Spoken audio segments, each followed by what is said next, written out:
Hi welcome back to turn to learn Nmms. Turn to ലേണിൻ്റെ മറ്റൊരു വീഡിയോയിലേക്ക് സ്വാഗതം. ഈ വർഷത്തെ Nmms പരീക്ഷ നാളെ നടക്കാൻ പോവുകയാണ്. നാളെ രാവിലെ മെൻ്റൽ എബിലിറ്റി ടെസ്റ്റും ഉച്ചയ്ക്ക് ശേഷം സ്കോളാസ്റ്റിക് ആപ്റ്റിറ്റ്യൂഡ് ടെസ്റ്റുമാണ് നടക്കാൻ പോകുന്നത്. നിങ്ങൾ കഴിഞ്ഞ 4-5 മാസമായിട്ട് Nmms national means cum merit സ്കോളർഷിപ്പിന് വേണ്ടിയിട്ട് പ്രിപ്പയർ ചെയ്തുകൊണ്ടിരിക്കുകയാണ്.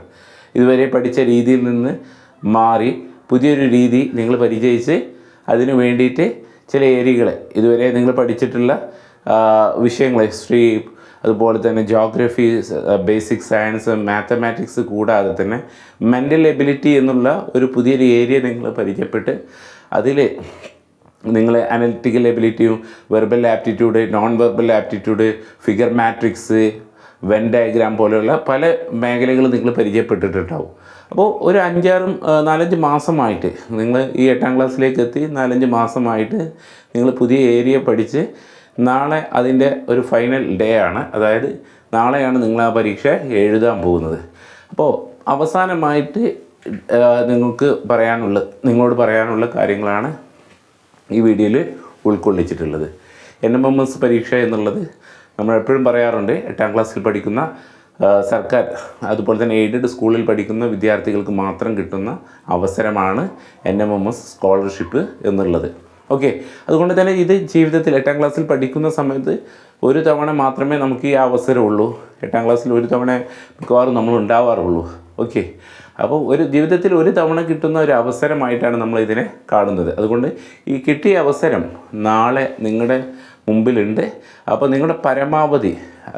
നിങ്ങളുടെ കഴിവിൻ്റെ പരമാവധി പരീക്ഷയ്ക്ക് വേണ്ടിയിട്ട് നിങ്ങൾ ഒരുങ്ങി അത് പരമാവധി നാളെ നിങ്ങൾ പരീക്ഷാ ഹാളിൽ നിങ്ങൾ സമർപ്പിക്കുക.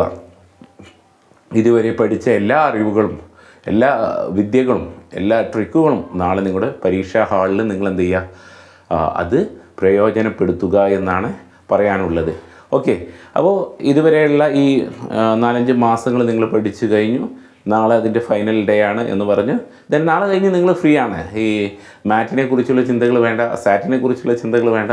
നാളെ ഒരു 3 മണി ആവുന്നതോടുകൂടി നിങ്ങൾ ടോട്ടലി ഫ്രീ ആണ്. നിങ്ങളുടെ മിഡ് ടേം എക്സാമിൻ്റെ വേണ്ടിയിട്ടുള്ള സമയങ്ങളായിട്ടുണ്ട് എന്നുള്ളത്.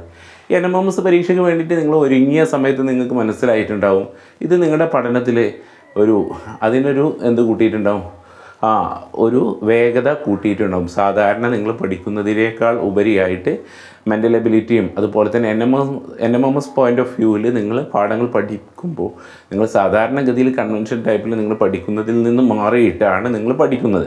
അപ്പോൾ അത് ഇനി ഭാവിയിൽ നിങ്ങളുടെ പഠനത്തിന് ഉപകാരപ്പെടും.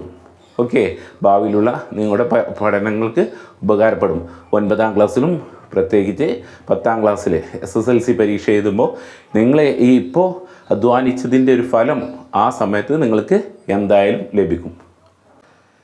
Nmms പഠിച്ചത് കൊണ്ട് അത് നിങ്ങൾക്ക് SSLC പരീക്ഷയ്ക്ക് നിങ്ങൾക്കതിൻ്റെ ഗുണമുണ്ടാകും, പഠനത്തിലൊരു ഗുണമുണ്ടാകും. കൂടാതെ SSLC കഴിഞ്ഞതിന് ശേഷം +1 അഡ്മിഷൻ്റെ സമയത്ത് നിങ്ങൾക്ക് അതിൻ്റെ ഗ്രേസ് മാർക്ക്, നിങ്ങൾ അത് പാസ്സായിട്ടുണ്ടെങ്കിൽ അതിനുള്ള ഗ്രേസ് മാർക്കും കൂടി ഇപ്പോൾ കഴിഞ്ഞ 2 വർഷങ്ങളായിട്ട് Nmms പാസ്സായവർക്ക് കൊടുക്കുന്നുണ്ട്, ക്വാളിഫൈ ചെയ്തവർക്ക് കൊടുക്കുന്നുണ്ട്. ഓക്കെ, അപ്പോൾ നാളെ നിങ്ങൾ എക്സാം ഹാളിൽ പോകുന്ന സമയത്ത് ശ്രദ്ധിക്കുന്ന കാര്യങ്ങൾ പറയുകയാണെങ്കിൽ നാളെ നേരത്തെ തന്നെ നിങ്ങൾ എക്സാം ഹാളിൽ എത്തുക. ദെൻ ഫൈനലായിട്ടുള്ള ഡിസ്കഷനൊന്നും നിൽക്കാതെ നിങ്ങളെന്താ പഠിച്ചത് അതൊന്ന് ജസ്റ്റ് ഒന്ന് റിവൈസ് ചെയ്യാൻ പറ്റുമെങ്കിൽ റിവൈസ് ചെയ്തിട്ട് പരീക്ഷാ ഹാളിലേക്ക് കയറുക. എല്ലായ്പ്പോഴും പറയുന്നതാണ്, പരീക്ഷാ ഹാളിൽ പലരും പല ചർച്ചകളും, പരീക്ഷാ ഹാളിലേക്ക് കയറുന്നതിന് മുമ്പ് പല കാര്യങ്ങളും ചർച്ച ചെയ്യുന്നുണ്ടാവും. ഇന്നത് പഠിച്ചോ, ഇന്നത് ഇമ്പോർട്ടൻ്റ് ആണ്, ഇന്ന വീഡിയോയിൽ ഇന്ന കാര്യങ്ങൾ ഇമ്പോർട്ടൻ്റ് ആണെന്ന് പറഞ്ഞിട്ടുണ്ട്. അപ്പോൾ ആ കാര്യങ്ങളിലൊന്നും നിങ്ങൾ തല കൊടുക്കാതെ, അത് കൊടുത്തിട്ടുണ്ടെങ്കിൽ നിങ്ങൾ ചെവി കൊടുത്തിട്ടുണ്ടെങ്കിൽ അതിനുള്ള പ്രശ്നം എന്ന് പറഞ്ഞിട്ട് നിങ്ങളുടെ ടെൻഷന് കൂടും. ഞാൻ ആ ഭാഗം പഠിച്ചിട്ടില്ലല്ലോ, ഞാൻ ഈ ഭാഗം പഠിച്ചിട്ടില്ലല്ലോ, ഇന്ന സാറ് പറഞ്ഞിട്ടുണ്ട് അത് ഇമ്പോർട്ടൻ്റ് ആണ്, അതെന്തായാലും വരും എന്നുള്ളത്. അപ്പോൾ ഇത്തരത്തിലുള്ള ചർച്ചകൾക്ക് നിങ്ങൾ ചെവി കൊടുത്തിട്ടുണ്ടെങ്കിൽ നിങ്ങൾക്ക് ആ പരീക്ഷാ ഹാളിലേക്ക് കയറുന്ന നിങ്ങളുടെ കയ്യിൽ ക്വസ്റ്റ്യൻ പേപ്പർ കിട്ടുന്നത് വരെ നിങ്ങളാകെ ടെൻഷനിലാവും. അപ്പോൾ ആ കാര്യങ്ങളിലൊന്നും, അത്തരത്തിലുള്ള ചർച്ചകളിലൊന്നും ഒരു ഭാഗമാക്കാതെ നിങ്ങൾക്ക് ഒഴിഞ്ഞൊരു ഭാഗത്ത് നിന്ന് നിങ്ങൾ എന്ത് ചെയ്യുക, മാക്സിമം റിവൈസ് ചെയ്യുക. ഓക്കെ, മാക്സിമം റിവൈസ് ചെയ്ത് ഹാളിലേക്ക് കയറുക. അനാവശ്യമായിട്ടുള്ള ചർച്ചകളിലൊന്നും പങ്കെടുക്കാതിരിക്കുക. നിങ്ങൾ റിലാക്സ് ആയിട്ട് കൂളായിട്ട് വേണം നിങ്ങൾ പരീക്ഷാ ഹാളിലേക്ക് കയറേണ്ടതായിട്ടുള്ളത്. പരീക്ഷ ഫസ്റ്റ് മാറ്റാണ്. നല്ല രാവിലെയാണ് മാറ്റ് എഴുതാൻ പറ്റിയൊരു സമയം. അതുകൊണ്ട് തന്നെ മാറ്റ് രാവിലെ തന്നെയാണ്. നിങ്ങളുടെ ഫ്രഷായിട്ടുള്ള ചിന്തകൾ നിങ്ങളുടെ പരീക്ഷയിൽ അപ്ലൈ ചെയ്യാൻ നിങ്ങൾക്ക് സാധിക്കും. ഉച്ചയ്ക്ക് ശേഷം നമുക്കറിയാം 11:30 മുതൽ 1:30 വരെ നിങ്ങൾക്ക് സമയമുണ്ട്. ആ സമയത്ത് നിങ്ങൾക്ക് ഭക്ഷണമൊക്കെ കഴിച്ചതിന് ശേഷം റിലാക്സ് ആയതിനു ശേഷം നിങ്ങൾക്ക് വീണ്ടും സാറ്റിൻ്റെ പരീക്ഷയുണ്ട്. ആ സമയത്ത് സാറ്റാണ്. സ്കോളാസ്റ്റിക് ആപ്റ്റിറ്റ്യൂഡിൽ നിങ്ങൾ ഇതുവരെ പഠിച്ചിട്ടുള്ള നിങ്ങൾ നോട്ട് തയ്യാറാക്കിയിട്ടുള്ളതൊക്കെ ഒന്ന് ജസ്റ്റ് ഒന്ന് മറിച്ച് നോക്കുക. എന്നിട്ട് പരീക്ഷ ഹാളിൽ കയറുക. എന്നിട്ട് സാറ്റും സ്കോളാസ്റ്റിക് ആപ്റ്റിറ്റ്യൂഡ് ടെസ്റ്റും നിങ്ങൾ എന്ത് ചെയ്യുക, നന്നായിട്ട് പരീക്ഷയിൽ നന്നായിട്ട് പെർഫോം ചെയ്യുക. 3 മണിയാകുമ്പോൾ എക്സാമൊക്കെ കഴിഞ്ഞ് തിരിച്ചു വരുന്ന സമയം. ഓക്കെ, പരീക്ഷയെക്കുറിച്ചുള്ള എല്ലാ ഭാരങ്ങളും എല്ലാ ടെൻഷനുകളൊക്കെ കഴിഞ്ഞ് നമ്മൾ എക്സാം ഹാളിൽ നിന്ന് വരുന്ന സമയത്ത് ഇതിൻ്റെ ആൻസർക്ക് നോക്കാനുള്ള വെമ്പലുണ്ടാവും. അപ്പോൾ അതൊക്കെ ഒന്ന് ജസ്റ്റ് കൂളായതിൻ്റെ ശേഷം മാത്രം എന്ത് ചെയ്യുക എന്നുള്ളതാണ്. അപ്പോൾ NMMS പരീക്ഷ പഠിച്ചത് കൊണ്ട് എന്തായാലും സ്കോളർഷിപ്പ് ലഭിച്ചോ ഇല്ലയോ എന്നതിനേക്കാൾ ഉപരി നമ്മൾ ആ പരീക്ഷയിൽ അറ്റൻഡ് ചെയ്തു എന്നുള്ളത് തന്നെ നമുക്കൊരു സാറ്റിസ്ഫാക്ഷൻ ലഭിക്കുന്ന ഒരു കാര്യമാണ്.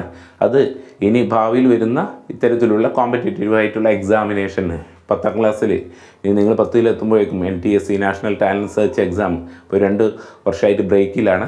അത് ഇനിയും വരാൻ സാധ്യതയുണ്ട്. അങ്ങനെയാണെങ്കിൽ നിങ്ങൾ 10ലെത്തുന്ന സമയത്ത് നാഷണൽ ലെവൽ, അത് സ്റ്റേറ്റ് ലെവൽ സ്കോളർഷിപ്പ് എക്സാമാണ്. ഒരു നാഷണൽ ലെവൽ NTSC എന്നുള്ള സ്കോളർഷിപ്പ് എക്സാം വരുന്നുണ്ട്. അതുകൂടാതെ +1 +2 കഴിഞ്ഞതിന് ശേഷം എൻട്രൻസ് നീറ്റ് എഴുതുന്നവർക്ക് അതിനൊക്കെ ഒരു ഉപകാരമായിട്ട് അതിനൊക്കെ ഒരു ഫൗണ്ടേഷൻ എന്നുള്ള നിലയിൽ നിങ്ങൾക്ക് എന്താക്കി എടുക്കാം, NMMS എടുക്കാം എന്നുള്ളതാണ്. അപ്പോൾ നല്ല രീതിയിൽ ഇനിയുള്ള സമയം റിവൈസിലും റിലാക്സ് ആയിട്ടും നിലനിൽക്കുക. Revise and relax.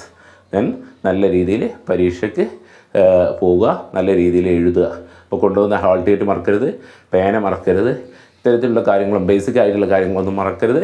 ദെൻ നല്ല രീതിയിൽ പരീക്ഷ എഴുതാൻ സാധിക്കട്ടെ. എല്ലാവർക്കും all the best. Thank you.